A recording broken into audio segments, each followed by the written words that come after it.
Amis chimistes, bien le bonjour. Dans cette vidéo, nous allons parler d'une technique de séparation des liquides, la distillation.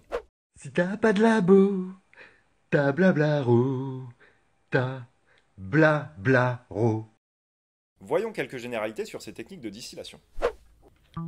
La distillation est une technique de séparation des constituants chimiques d'un mélange liquide qui repose sur la différence de température d'ébullition entre ses constituants. Il existe plusieurs montages pour mettre en œuvre ce genre de technique, mais en séance de travaux pratiques, vous aurez très souvent le montage de distillation fractionné. Alors pas d'inquiétude, on va vous le détailler un peu plus loin. Tout repose sur le fait que lorsque vous chauffez un mélange liquide homogène, la vapeur émise a une composition différente du mélange initial. Alors, dans l'industrie, la distillation d'alcool n'est bien sûr pas la seule application de la distillation. Elle est également utilisée pour le raffinage du pétrole, permettant ainsi de séparer les différents constituants du pétrole selon leur volatilité. Quand vous faites cette manœuvre, l'espèce ou les espèces que l'on récupère après avoir recondensé les vapeurs sont appelées distillats. Et puis, l'espèce qui va rester en fait dans le ballon, dans le corps de chauffe, c'est ce qu'on appelle le résidu. Pour la suite, et notamment pour la démonstration expérimentale, je passe le relais à mon étudiant Romain. Bonjour les chimistes, aujourd'hui nous allons désalcooliser du vin blanc. Les vins désalcoolisés peuvent intéresser les femmes enceintes et les sportifs. En plus en plus de personnes se soucient de leur santé, et donc la demande explose. Désalcooliser le vin blanc peut être intéressant à condition que l'on retire uniquement l'éthanol et qu'on ne dégrade pas tous les arômes. Nous allons tenter d'y arriver par distillation. Mais attention, la distillation nécessite un chauffage. Or, certains composés dits aromatiques dans le vin sont très sensibles au chauffage. Il faut donc faire attention. Et pour cela, nous allons travailler sous pression réduite, ce qui va nous permettre de chauffer moins pour ne pas justement dégrader ces composés aromatiques. C'est parti ?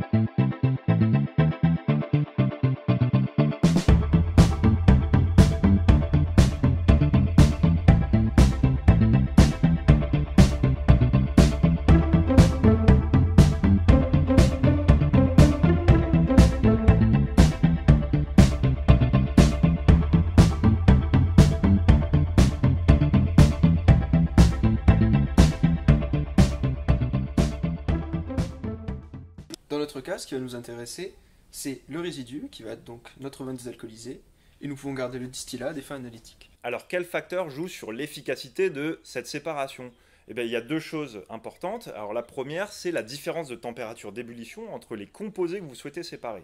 Plus la différence de température d'ébullition est importante, plus les composés seront séparés de façon efficace. Et l'autre paramètre sur lequel vous pouvez jouer, c'est la hauteur de votre colonne.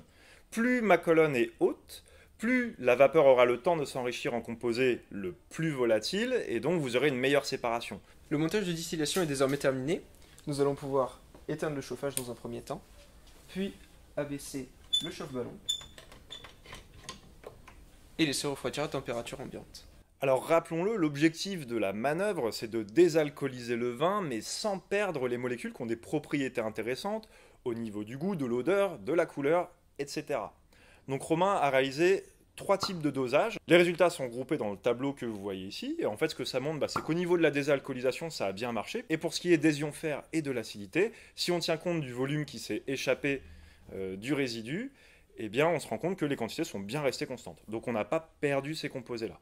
Alors, vous vous en doutez bien, il ne va pas commercialiser son vin. Si on veut faire les choses proprement, il faudrait réussir à doser les autres composés du vin qui interviennent dans le goût, la saveur, etc. Donc il s'agit par exemple d'éthiols, des polyphénols, d'accord, dont les dosages vont être plus compliqués, qui vont mettre en œuvre des techniques d'analyse beaucoup plus fines, comme la chromatographie liquide à haute performance, la chromatographie en phase gazeuse, la polarographie, ou encore la spectrométrie de masse. Matériel que nous n'avons pas, bien évidemment. Mais n'oublions pas qu'en ce qui concerne le vin, la meilleure analyse qui soit reste quand même la dégustation. Ah non, bah celui-là non. Ouais. Même en imaginant que je mange des huîtres, je le bois pas. En conclusion, la technique de distillation est une technique de séparation des liquides qui s'est montrée efficace dans le cadre d'une application concrète, la désalcoolisation d'un vin blanc. Allez, quant à moi, je vous dis à bientôt pour parler de l'hydrodistillation.